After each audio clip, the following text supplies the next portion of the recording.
Hey everybody, I'm Jeff Sikarsky, And I am Jason Primrose. and welcome to Gentlemen. We are the number one podcast for open-hearted leadership. I just love every time you say that. It's like we're doing this is already here. It's already happening. It feels so empowering.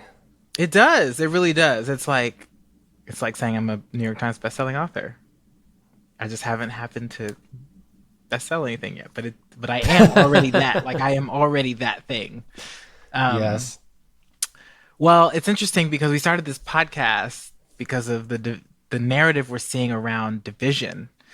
Being spread through different communities here, domestically, mostly, but also around the world. But we're also seeing this world where people are shut down and they want more. They want more from themselves. They want more from each other. And so it's been a really interesting contrast to experience during these last few years. Yeah, I've been feeling that a lot too. And when I was sitting down thinking about this, I was thinking about how I did a really good job in previous years, like a few years ago, 3 to 5 years ago, and actually hiding, I think, some of these parts of myself that I wasn't expressing. But 2020 was a complete slap to the face in a lot of ways for me, where I felt like I had the rug pulled out from underneath me, and I didn't know how to cope or how to hide things anymore. And what I really learned is that it was the parts of my heart that I was doing a really good job at hiding, not showing people who I really, really was. And that's why I really love that we're talking about this today because, this year unlocked a lot for me, and I'm really hoping this conversation does that for other people too. You and I have been talking about how we want this platform to open doors for connection. We want healing to begin.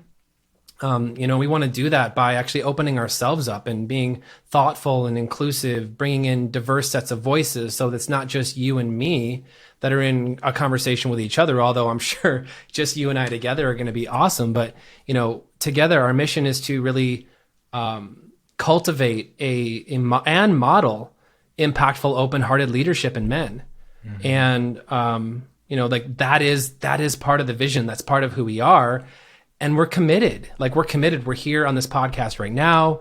We are committed to using our content, committed to using our conversations with us and our guests, and really using the community to be in the right conversation so that we can break through, I think, but I know the stereotypical norms about what traditional masculinity really is. And I just can't think of a more perfect duo to do that. Because there's so much around like what masculinity has meant to me, means to me, how I've seen it show up in my relationships and my connections and my family and my community, both of my communities, because I have very distinctly two, that don't necessarily like cross over. But yeah, I don't think that I have two, there's two distinct communities. And I feel like I started having this conversation many, many years ago, but it was a proven conversation, right? And wanting, when I started wanting to get to the root of like how it is that our minds and hearts work, like what has us show up in specific ways and judgment and division, and really work to like bridge those gaps. And so I've always had a very specific type of relationship with particularly men, heterosexual men, and white men, that to me was at its core was me proving that like it was okay to be me. And now it's evolved into it's okay for us to be us. And like it just changes the way that I show up in the relationship and in the connection and in the conversations that I have. So when you brought this up, I mean, the great thing is that you were brainstorming with me about the idea of starting a podcast, and I was like, "Oh yeah, but you can't. I mean, you can do this by yourself if you want to, Or you could have this really, really bubbly, excited person that shares your vision and has a different perspective than you. And I don't know where you're gonna find someone like that. Like, we'll brainstorm and like come back with some ideas of who that could be. So I basically inserted myself into the experience. But I think that and what I know from our conversations is that we're both committed to building a community around these types of conversations and content, and with the lens of transformative leadership. So since I know that you'll want more in the form of community after listening to this episode, you can follow us at Gentlemen the Podcast on Instagram, or join our private group on Facebook by searching Gentlemen the Podcast. But I feel like we need to do just a quick introduction, and I will defer to you first, Jeff. Oh, I thought we were going to somehow try to coordinate a paper, rock, scissors over the internet and see if that would work, but I guess I'll take the baton. So, I tend to lose that game, so we're not. oh yeah, I with Casey. Oh my gosh, she's like won 100 of them, and probably about a month ago we were sitting in a parking lot about who was going to get outside and go do something, and I was going to do it anyway because I mean that's who I am, but I was just like, what an opportunity for me to see if I could actually win one of these, and I won. And you should have seen the look on both of our faces when we were both in such awe and such shock that I had won. And since then I probably won about like six, some like six for I don't know, six for 150. So it's not quite my best batting average, but nonetheless, so not my best either. So, but yeah, no, I'd love to introduce. I think that's important so people actually know who they're getting this information from and who they want to be in conversation and who they want to be in community with. There is so much to who I am. There's so much to who we are. And I think that I typically introduce myself by what I do. And I think a lot of people do that too. So I'm going to try and do this a little bit backwards, and I'm going to introduce myself for who I am, and then I'm going to end with what I do, because I think who I am is actually a representation of what I do, and I've had it backwards for so many years to be able to. I'm like, oh well, my identity is in my work and all that stuff. So without getting on that soapbox, who I am is I am an open-hearted man. I'm a leader. I'm a fiance. I'm now a co-host to a podcast, which I'm super excited about. But I am heart, and I am wisdom. I am bravery. I am grace. I am brotherhood. I am creativity. I am power. I am magic. And like, these are the ways of being that I use to describe who I am and how I show up in the world when I'm really grounded in who I am. And as a result of that, what I have been able to create, I'm a professional certified and transformational coach. And I work with entrepreneurs and executives, and I really work a lot with men around vulnerability. I'm a music producer, I'm a songwriter, and I'm also a huge nerd and a geek in like the tech space, as I almost spill my my Motown tea that I have going on here. So I'm from Michigan, so Motown is actually pretty relevant, and it is with me for the journey. So that's a little bit who I am and like what I represent. And now I'll pass the virtual mic over to Jason. Well, it's great because when you go first, then I get the example. I get to be like, oh, well, that's how he. But I love that you went there, because when you said introduce ourselves, the first thing I thought was we. It would be the pattern to start with the what we do, right? Like what we're measured on in the world, and it's very indicative of where you are right now in your being, that you were aware of that and chose something different. And I think that's the piece, right? It's the being able to choose something different, even though we might know how something would look or could look. So I was like, how can I like message him to start with I am? And then, of course, you are already there, which is really, really beautiful. And so, with that, I'm Jason. I am thoughtful. I am loving. I am definitely pure love. Like, I love everything. I love people. I love animals. I love the stars, the sky, the earth. I love writing. I love comics, animation. I love creating, and I love creators. And yeah, I'm really, I am impact. I'm powerful,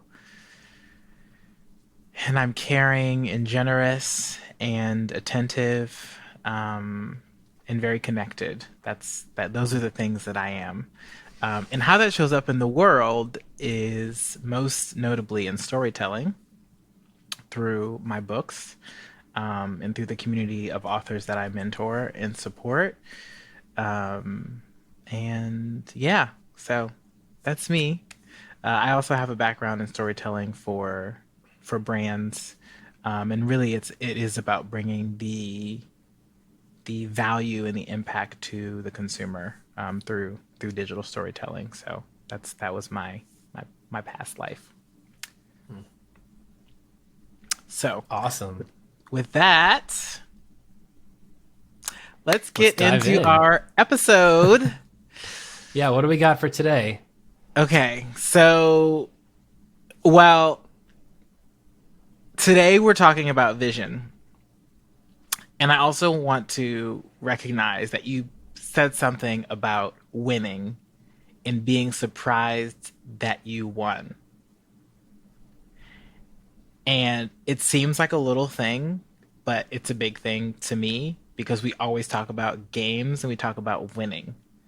So, what I heard in what you said, and maybe it's only pertaining to rock, paper, scissors, was that the assumption that you would lose and that you were surprised that you won. So, I wonder how that idea of winning shows up for you when it comes to your vision. So we're talking about vision. We're talking about these pillars. I'm saying this, and I also recognized how it could be perceived, but know that it is a pun and it is not intended to like somehow make this thing patriarchal. But the men commandments, I think it's hilarious. The gentleman commandments, or pillars, and starting with vision as the thing that we, as we open with, because it is how we, build and form our path through life, is through vision, whether we have it or not, actually. So we can. I just wanted to know like how winning shows up for you when it comes to your vision, and when you're, moving through it. Are you surprised when you win? That's amazing.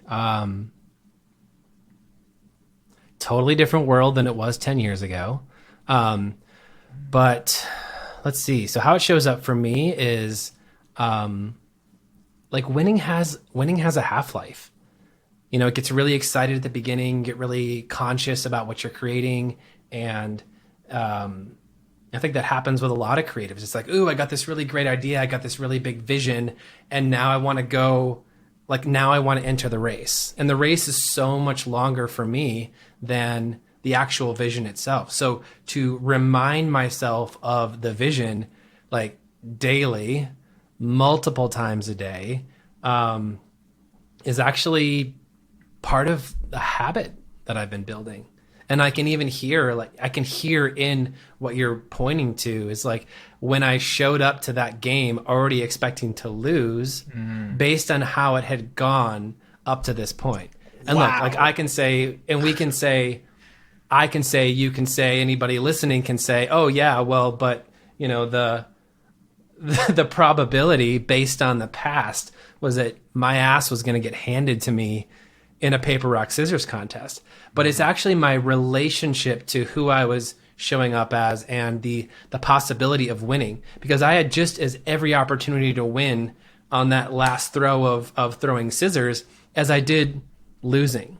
But my relationship to it and my confidence level about the fact that that possibility could exist for me would have been a totally different experience. So if I apply that to our vision for this podcast, right? Like our commitment and our vision is that we actually become the number one podcast, Gentlemen, the Open-Hearted Leadership Podcast. Is we get to create this along the way, and I guarantee you that we will find points along that journey where we don't think that we're going to win. Mm-hmm. And I was writing something down. It's like, well, but what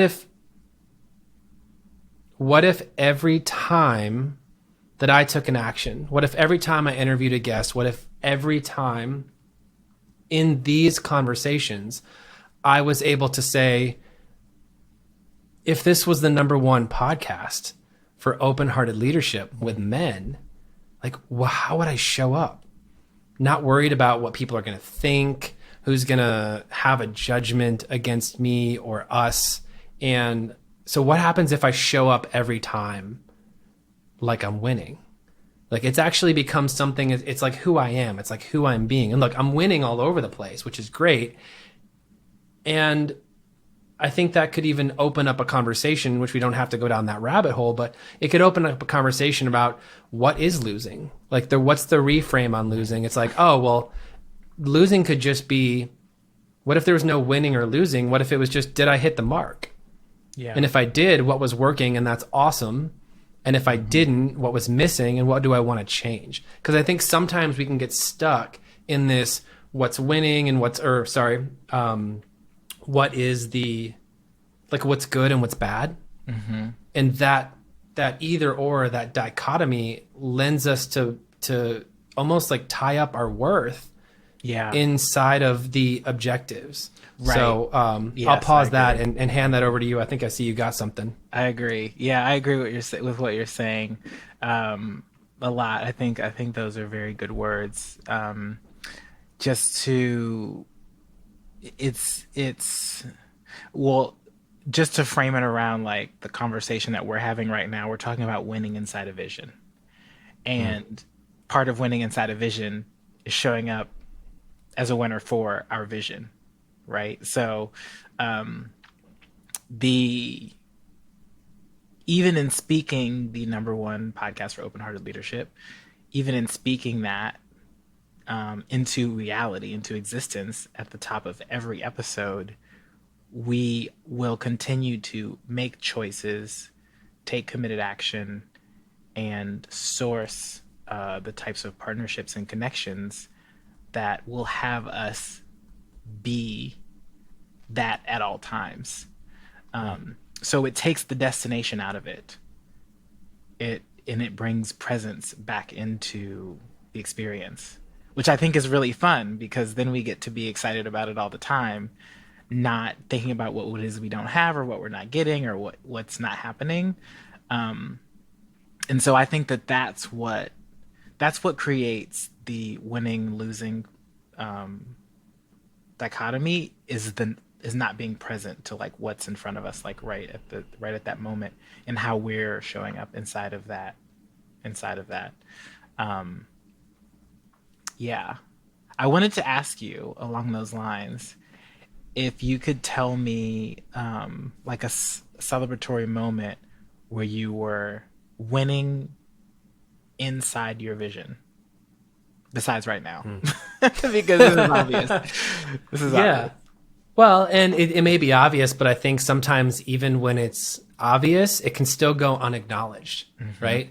Like, so I think it's like, great, yes, it's obvious that we're here recording this episode, and I want to put a stake in the ground. Like, I want to get excited. I didn't, when somebody came to my school when I was in 7th grade, being a podcaster, being a radio host or something like that wasn't on the agenda. So I really am going to acknowledge that this is a little bit outside of my comfort zone, and I'm really excited and acknowledging that there is a win here in the space.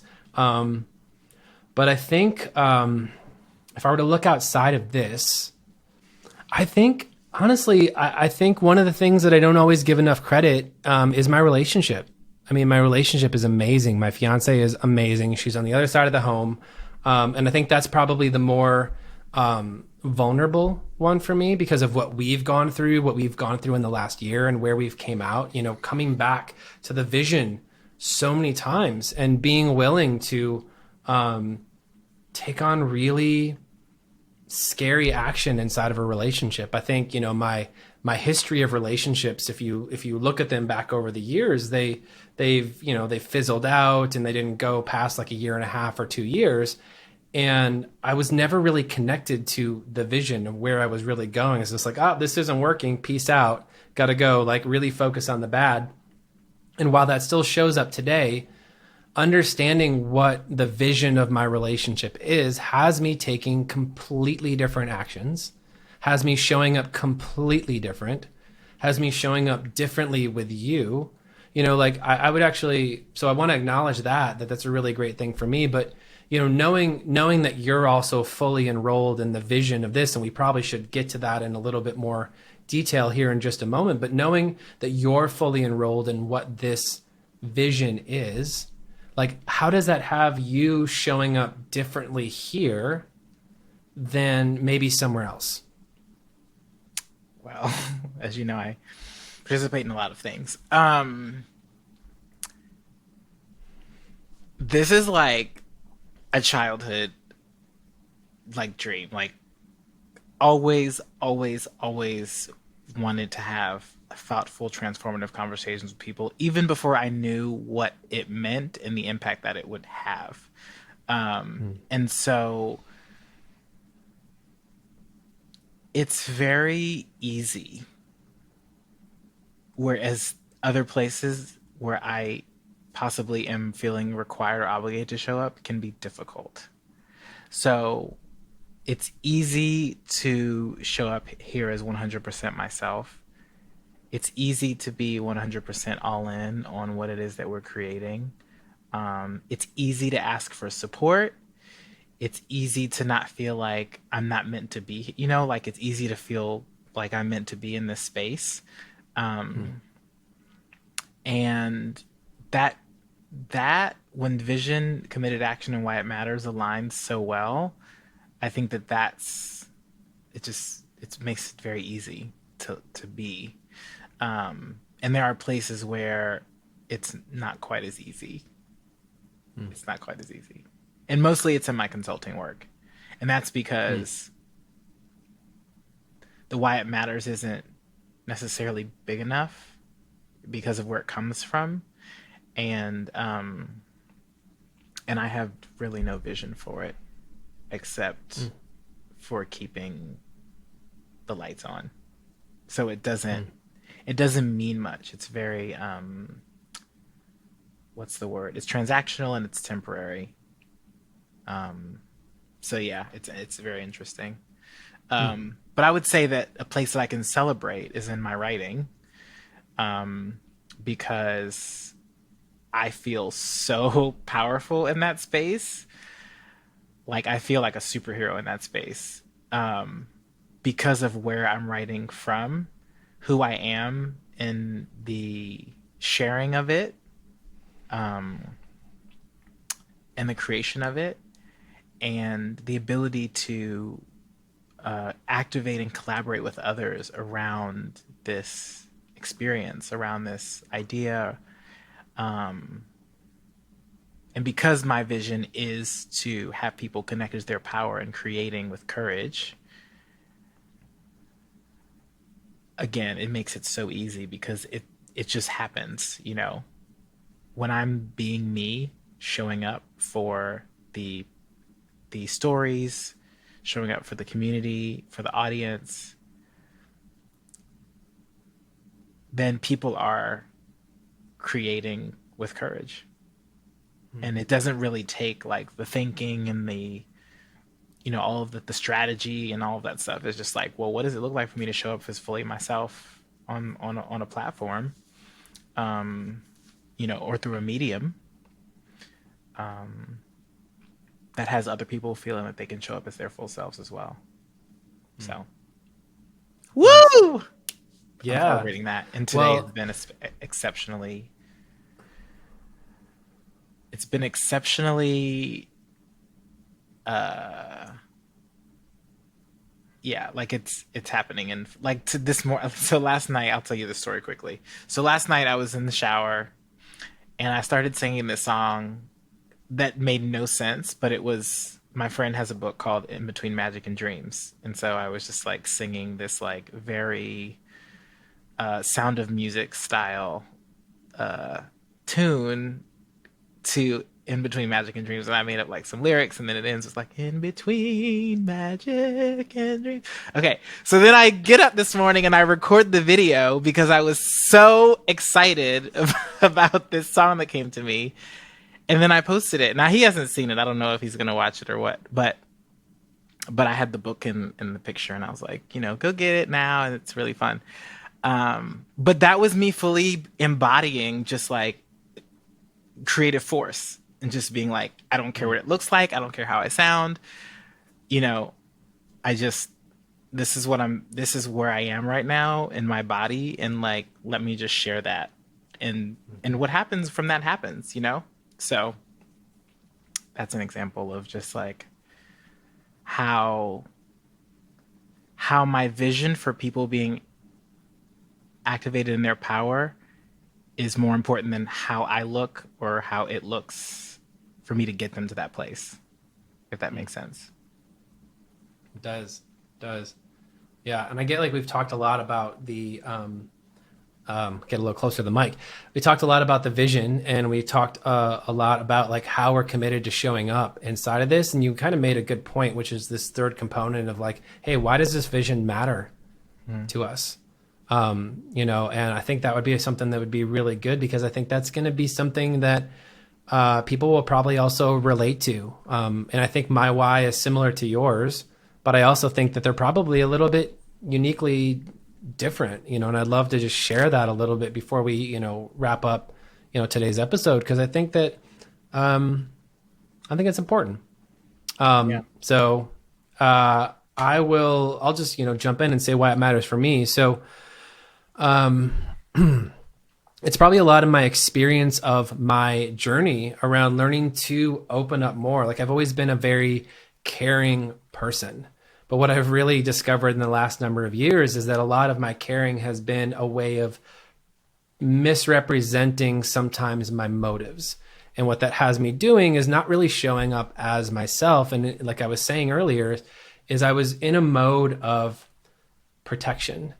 And, as a coach and, doing the work all the time, I really got present to how I was doing the work, and I wanted to make that available for other people at a larger scale. I think one of the more like scary and sometimes depressing, and I'm not trying to take it down a little bit, but men specifically are 3.6 more times likely to commit suicide and not actually ask for help. So part of what's behind this vision for me is that I am looking for a way to reach and deliver a message or create relatability around this spectrum for people that have been doing the work for years and people that have never done the work. And in hoping that possibly one of these conversations might open up something for somebody, whether they're on the 1 yard line or whether they're on the 1 yard line before they're hitting the end zone. So for me, it's like there's actually a mental health component of this too. It's not just about leadership, which is great. But what I know is that when we lead from our hearts, we lead from why it matters.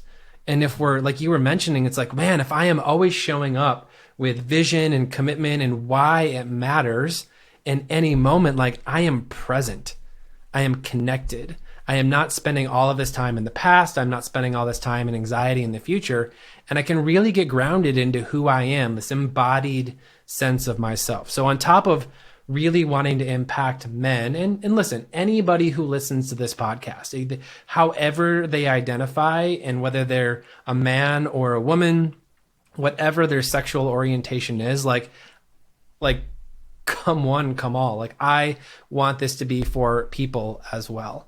So that's really why it matters to me, and I really want to bring some of that.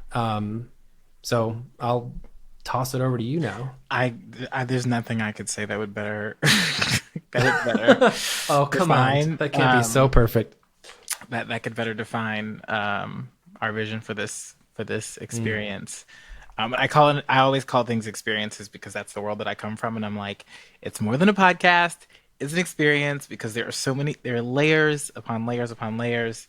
But yes, um, and when you talk about who we're looking to impact, I just want to go back to that because it's really important to, for me, when you told me about this idea, the thing that I got really, really clear on was how transforming the ways that gentle men show up as leaders in the world will transform the landscape in which we play. So, like, mm, it basically changes the game. Right now, from what I see, we're in the game of scarcity, we're in the game of fear, we're in the game of division. And what's missing? It's leadership. I mean, leadership actually was the key thing that was missing, in yeah. my opinion, over the last 4 years. Um, and that goes, look, there's the, what do they call it when they say the CEO is the thermostat, right? They set the temperature versus, like, are you the thermostat or the thermometer? Do you measure the temperature or do you set it? I think Mm, that's the term.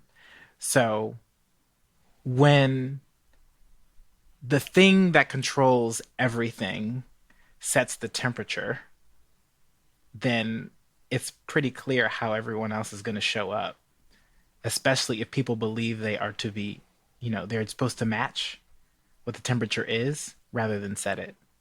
So mm, it's like, how do we turn into thermostats to where we're setting the temperature for integrity, for truth, for justice, for leadership?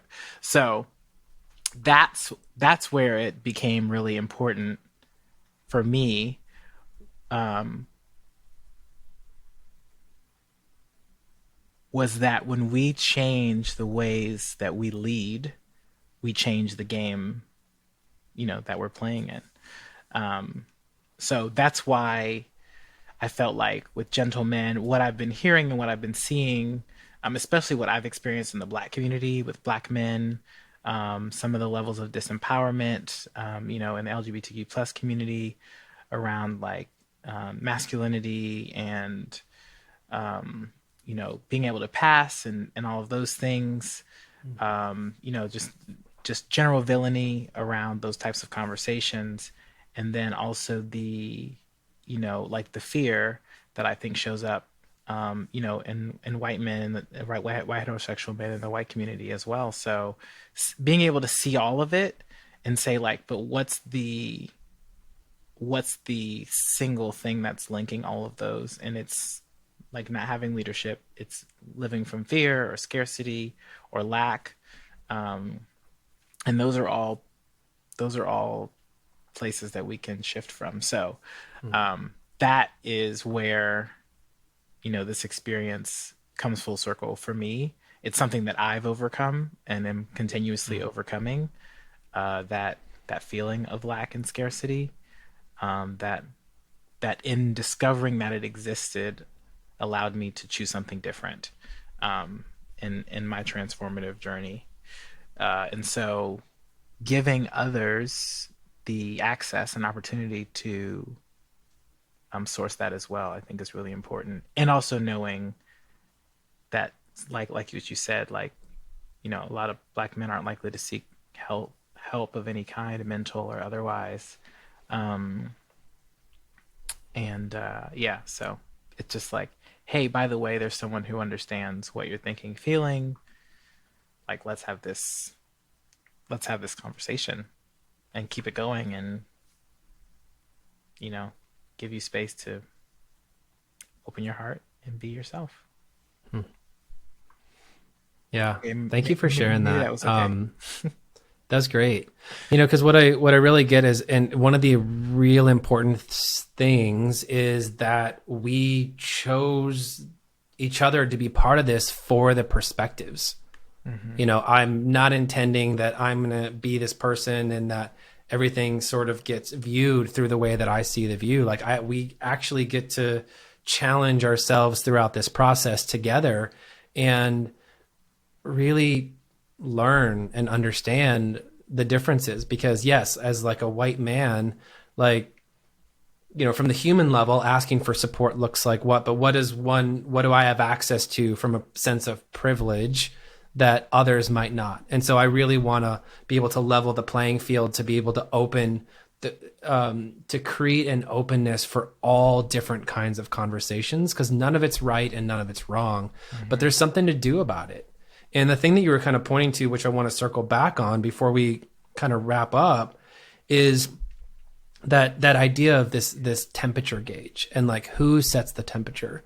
And I think that, yes, absolutely right, our leadership, our CEOs, our board of directors, like they somehow set the tone and the kind of create the container for part of the conversation. um, but then there's always, but what we got to see this year is people were willing to set their own temperature. They were willing to say, you know what, my values don't align with the leadership or the lack thereof in that moment, and I get to set my, and so as opposed to being like a victim to it, like I'm actually going to step up and I'm going to own my own values and I'm going to speak my own values.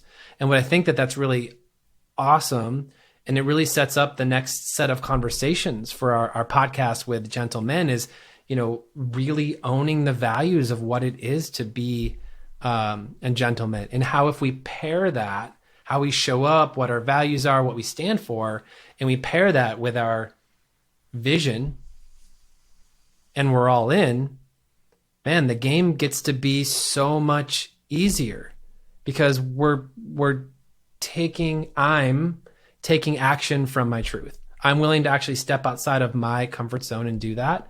And I intend that there will probably be even times in our conversations where we'll be challenging each other to step out of our comfort zones and do that there. So um I'd love to work towards, kind of just wrapping up the conversation today, and kind of, I think at the end of any of these conversations, and please, if you have something else to put in, Jason, I'd love to hear, because I don't want to just assume that I have the closing remark. But one of the things we all want to do is look at, what are we taking away from these conversations? What did we learn that's new that we can actually apply to our life? So whether it's us or whether it's a listener, or even a guest when we have them, what is the thing that we're taking away? So before we move to that, is there anything else that you want to put in? I'm going to ask a question at the very end to leave people with. Cool. Yeah. Nice. Um, well, what I'm taking from this conversation is showing up showing up as a leader slash winner. Like already knowing that that is where I am. It just changes. It changes the how, and it changes the what happens too. Mm, So, nice. so I'm Well, I taking. guess I got to come up with something new, because that was mine too. That was amazing. I totally stole yours because I saw That's totally it. fine. But yeah. No, I think, I mean, what I'm taking away from this conversation is that I can contend in this space, Mm. like not from a place of I needed evidence, but to prove that like I can be a podcaster or something like that. But there is something to the fact that this is a great. I'm taking away that this is a great partnership and this is going to work, and I'm really excited for it. So thank you for that. That's beautiful, Jeff. Thank you. Okay. Well, do you want to close it out? No, I'll hand it back to you. Okay. Um, so what are you taking from this conversation? We would love to hear about it. And we also have a place where you can share. And Sorry. And there in that place, we champion celebration and acknowledgement. So please step into being a gentleman today. Join our private Facebook group and tune in. We'll be sharing when we do clubhouse rooms. We'll be sharing on Instagram different quotes and clips from our conversations as well. And I do have a question, and I have this question because this is one of the first questions that I feel like I was asked in October of 2019, and it was, "What is your vision for your life?" And I was like, I have no idea. Like, I had no idea. Um, and so that's the question that I would leave you with. What's your vision for your Hmm. life? Because all the stuff we talked about is great. And now, like, do you have a vision for your life? And if not, what is Hmm. it? But if you do, what is it? Yeah. Yeah. That's beautiful. And I'm not sure if we said it, so I just want to reiterate it, but Instagram is Gentlemen the podcast. And same thing for Facebook. Keep an eye out on Clubhouse like Jason was talking about. Um, and feel free to send us a message, send us a DM on Instagram with what your vision is, because we'd love to be able to share that and celebrate that with you. And stay tuned. We got new episodes dropping every single week, and we're just excited. And we get to wrap up the first one. How cool is that? We get to celebrate wrapping up the first full episode. The first full episode. Also, you can Sounds so email us good. at gentlementhepodcast@gmail.com to share Oh, your that's vision. perfect. Yeah, that's a great spot to send visions. Yeah, Yeah. please do send this. Don't forget to rate and review on Apple and Spotify. We'd love to have your support and work on getting this out to more people. So if you know other people that would benefit from these kind of conversations, please share it with them. And we will see you on the next episode.